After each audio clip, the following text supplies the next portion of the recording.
గా చరిత్రలో ఎందుకెక్కాడు? నిజం మాట్లాడడం వల్ల, నిజము అనే మాటను నిలబెట్టుకోవడం వల్ల.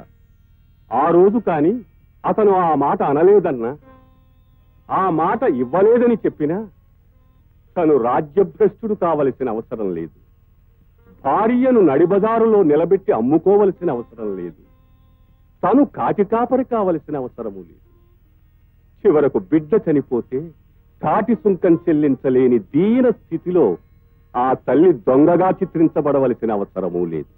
అందుకే ఏదైనా అబద్ధం చెప్పబోయే ముందు ఒక్క నిమిషం ఆగి ఆలోచించి నిజమే చెబుదాం, దీనివల్ల ఏదైనా కష్టం వస్తే భరిద్దాం అని మీరు ప్రయత్నించడం మొదలు పెడితే నిజమే చెప్తారు.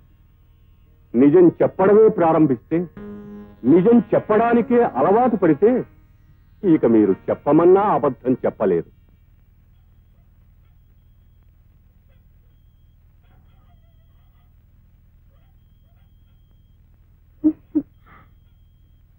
ఏమిటి ఎన్నిసార్లు పిలిపించుకుంటావు?